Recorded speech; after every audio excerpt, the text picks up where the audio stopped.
Covid महामारी के मुश्किल दौर में लोगों की सुरक्षा कवच बनी वैक्सीन।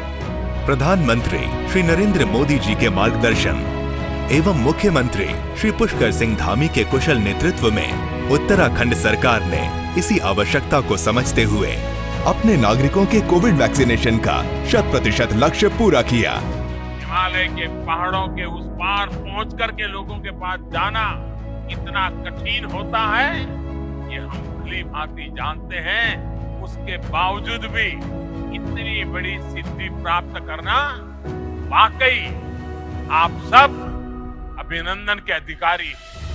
उत्तराखंड राज्य में 18 वर्ष से ऊपर आयु वर्ग के सभी लोगों को कोविड वैक्सीन की पहली डोज लगाई जा चुकी है।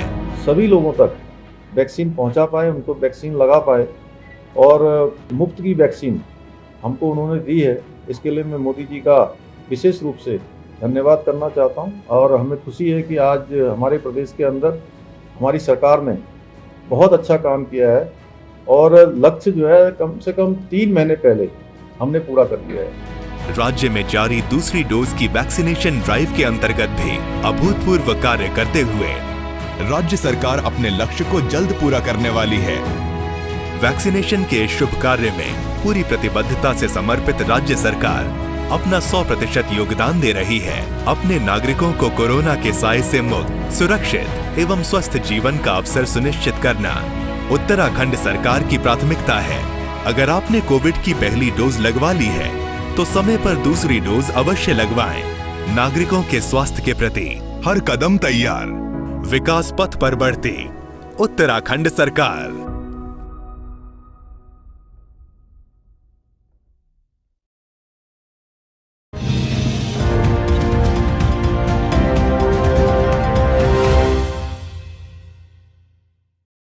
नमस्कार, देवभूमि समाचारों में आपका स्वागत है। मैं हूं सबिहा। आगे आप मेरे साथ देखेंगे उत्तराखंड से जुड़ी तमाम छोटी बड़ी खबरें विस्तार से, लेकिन सबसे पहले नजर हेडलाइंस पर। उत्तराखंड दौरे पर पहुंचे केंद्रीय रक्षा मंत्री राजनाथ सिंह। मड़ेगांव में पहुंचकर शहीदों को दी श्रद्धांजलि। जौलखेत में शहीद सम्मान यात्रा में हुए शामिल। खटीमा में मुख्यमंत्री पुष्कर सिंह धामी ने क्षेत्रवासियों को दी बड़ी सौगात। 122 करोड़ से ज्यादा की योजनाओं का किया शिलान्यास और लोकार्पण। आंगनबाड़ी कार्यकर्ताओं को किया सम्मानित। और महंगाई और बेरोजगारी को लेकर कांग्रेस लक्सर में निकालेगी पदयात्रा। हरीश रावत के साथ बड़े नेता रहेंगे मौजूद। सरकार के खिलाफ हल्ला बोल प्रदर्शन करेगी कांग्रेस। हेडलाइंस के बाद बुलेटिन में खबरें विस्तार से। उत्तराखंड दौरे पर पहुंचे केंद्रीय रक्षा मंत्री राजनाथ सिंह ने मड़ेगांव में पहुंचकर शहीद हवलदार कुंदन सिंह को श्रद्धांजलि दी। इसके साथ ही रक्षा मंत्री राजनाथ सिंह जौलखेत में शहीद सम्मान यात्रा में भी शामिल हुए। इस दौरान मुख्यमंत्री पुष्कर सिंह धामी समेत पार्टी के कई बड़े नेता मौजूद रहे। आपको बता दें कि भाजपा के राष्ट्रीय अध्यक्ष जेपी नड्डा शहीद सम्मान यात्रा का शुभारंभ करने के मौके पर पहुंचे थे। इस यात्रा के जरिए सैन्य धाम निर्माण के लिए शहीदों के आंगन से मिट्टी को इकट्ठा किया जा रहा है और उस मिट्टी को देहरादून लाया जाएगा। खटीमा में मुख्यमंत्री पुष्कर सिंह धामी ने सीएसडी कैंटीन का उद्घाटन किया। इस सीएसडी कैंटीन के खुलने से 10,000 सैनिक और पूर्व सैनिक के परिवार लाभान्वित होंगे। साथ ही मुख्यमंत्री ने 122 करोड़ से ज्यादा की योजनाओं का शिलान्यास और लोकार्पण किया। इसके साथ ही सीएम धामी ने नागरिक चिकित्सालय पहुंचकर ऑक्सीजन प्लांट, आईसीयू और सीसीयू का रिबन काटकर शुभारंभ किया। इसके साथ ही पुष्कर सिंह धामी ने 2 एम्बुलेंस, जिनमें पहली एम्बुलेंस को बग्गा और दूसरी एम्बुलेंस को चांदपुर के लिए हरी झंडी दिखाकर रवाना किया। वहीं मुख्यमंत्री ने कार्यक्रम के दौरान कोरोना काल में उत्कृष्ट कार्य करने वाली 5 आंगनबाड़ी कार्यकर्ताओं को सम्मानित भी किया। इस क्षेत्र के हमारे जो हजारों हजार सैनिक हैं, पूर्व सैनिक हैं, उनकी लंबे समय से यहाँ पर मांग थी कि सीएसडी कैंटीन यहाँ पर खुलनी चाहिए। आज बड़ा ऐतिहासिक दिन है कि सीएसडी कैंटीन यहाँ पर खुल गई है और इस क्षेत्र के 10,000 से भी ज़्यादा सैनिकों को और पूर्व सैनिकों को सीधे सीधे इसका लाभ मिलेगा। मैं इसके लिए हमारे देश के प्रधानमंत्री जी का, हमारे देश के रक्षा मंत्री जी का और हमारे सेना के सभी अधिकारियों का, सभी का जिन्होंने इसमें सहयोग किया है, इस क्षेत्र के सैनिकों का, पूर्व सैनिकों का, जिन्होंने इसके लिए, यहाँ की जनता का, जिन्होंने इसके लिए लगातार संघर्ष किया है, सभी का मैं धन्यवाद करता हूँ। उधर आज लक्सर में भोगपुर में महंगाई और बेरोजगारी को लेकर कांग्रेस पदयात्रा निकालेगी। इस यात्रा में पूर्व मुख्यमंत्री हरीश रावत के साथ तमाम पार्टी के नेता मौजूद रहेंगे। कांग्रेस महंगाई बेरोजगारी को लेकर सरकार के खिलाफ हल्ला बोल प्रदर्शन करेगी।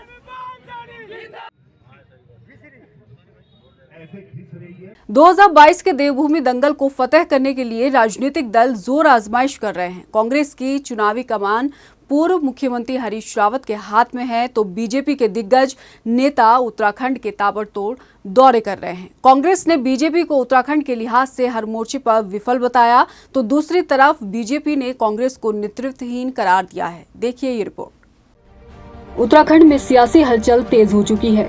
कांग्रेस ने 2022 विधानसभा चुनाव का बिगुल हल्द्वानी से फूंक दिया है। कांग्रेस नेताओं की हर संभव कोशिश यही है कि हर सीट पर जिताऊ उम्मीदवार खड़ा किया जाए, और बीजेपी सरकार जिस तरह से 5 साल उत्तराखंड के लिहाज से हर मोर्चे पर विफल रही है, उसको मुद्दा बनाकर चुनाव लड़ा जाए। हालांकि किस सीट से कौन चुनाव लड़ेगा ये आलाकमान को तय करना है, लेकिन कांग्रेस का दावा है कि उत्तराखंड में अगर कोई जनता के हितों की लड़ाई लड़ सकता है तो वो कांग्रेस पार्टी है।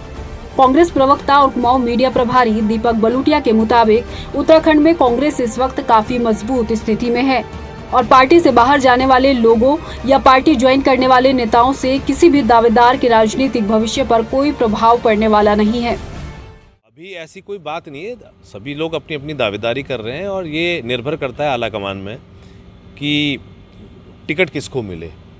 तो अभी कोई टिकट नहीं हुए हैं, क्योंकि अभी एक प्रक्रिया होती है। हमारे यहाँ पहले ऑब्जर्वर आते हैं, जितने भी हमारी 70 विधानसभा हैं, और जितने भी लोग प्रत्याशी आवेदक होते हैं वो आवेदन करते हैं। उसके बाद स्क्रूटनी करने के बाद हमारी जो कमेटी होती है वो तय करती है, फिर प्रदेश कमेटी जो उसको रिकमेंड करती है, स्क्रीनिंग कमेटी में जाके फाइनल होता है।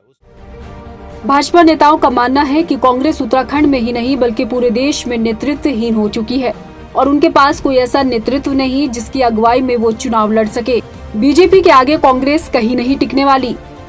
उत्तराखंड में भी जो नेता भी हैं, 2-3 जो नेता भी हैं, उनके वो आपस में एक दूसरे पर आरोप लगाकर कांग्रेस को खत्म करने का प्रयास कर रहे हैं, और उन्हीं के नेता जिस प्रकार से अनर्गल बयानबाजी कर रहे हैं पूरे देश के अंदर, मुझे लगता है कि जो उनके सीनियर नेता उन्होंने भी कांग्रेस को खत्म करने का एक मन जैसा बनाया है।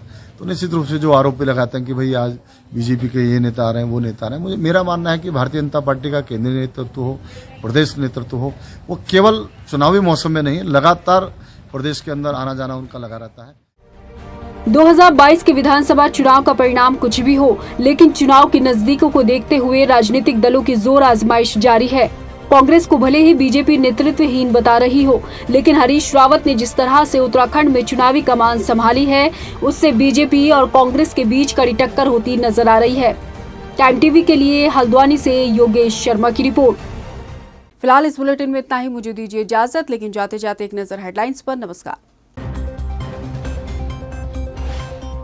उत्तराखंड दौरे पर पहुंचे केंद्रीय रक्षा मंत्री राजनाथ सिंह। मड़ेगांव में पहुंचकर शहीदों को दी श्रद्धांजलि। जौलखेत में शहीद सम्मान यात्रा में हुए शामिल। खटीमा में मुख्यमंत्री पुष्कर सिंह धामी ने क्षेत्रवासियों को दी बड़ी सौगात। 122 करोड़ से ज्यादा की योजनाओं का किया शिलान्यास और लोकार्पण। आंगनबाड़ी कार्यकर्ताओं को किया सम्मानित। और महंगाई और बेरोजगारी को लेकर कांग्रेस लक्सर में निकालेगी पदयात्रा। हरीश रावत के साथ बड़े नेता रहेंगे मौजूद। सरकार के खिलाफ हल्ला बोल प्रदर्शन करेगी कांग्रेस।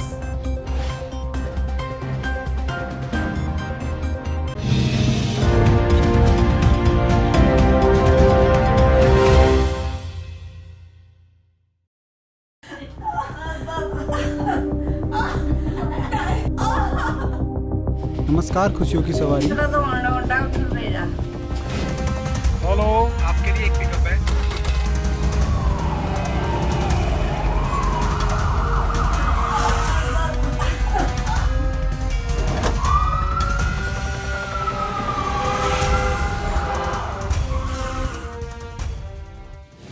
उत्तराखंड में गूंज रही खुशियों की किलकारी, जच्चा बच्चा की सुरक्षा और सुरक्षित प्रसव को सुनिश्चित कर रही खुशियों की सवारी। उत्तराखंड का मातृत्व रहे सुरक्षित और खुशहाल, इसके लिए उत्तराखंड के मुख्यमंत्री पुष्कर सिंह धामी के नेतृत्व में खुशियों की सवारी योजना की सेवा आरंभ कर दी गई है। खुशियों की सवारी राज्य के सभी जनपदों में मातृत्व शक्ति की सेवा के लिए तैनात है, जिसमें लगभग 126 एम्बुलेंस तैनात की गई हैं। गर्भवती महिलाओं को प्रसव हेतु अस्पताल ले जाने के लिए हेल्पलाइन नंबर 102 भी जारी किया गया है, जिस पर कॉल करने पर खुशियों की सवारी तुरंत घर पहुंचकर महिलाओं को अस्पताल पहुंचाकर सुरक्षित प्रसव में सहायता कर रही है। यही नहीं, गर्भवती महिलाओं के सुरक्षित प्रसव के बाद जच्चा बच्चा को चिकित्सक के परामर्श के बाद यही खुशियों की सवारी उनके घर के आंगन तक पहुंचाती है। सुरक्षित प्रसव हो, जच्चा बच्चा रहे स्वस्थ और सुरक्षित, इसी उद्देश्य के साथ उत्तराखंड सरकार लाई है खुशियों की सवारी। मातृशक्ति को मिल रहा उत्तराखंड सरकार का साथ, उत्तराखंड सरकार की खुशियों की सवारी से मिल रहा मातृशक्ति को लाभ।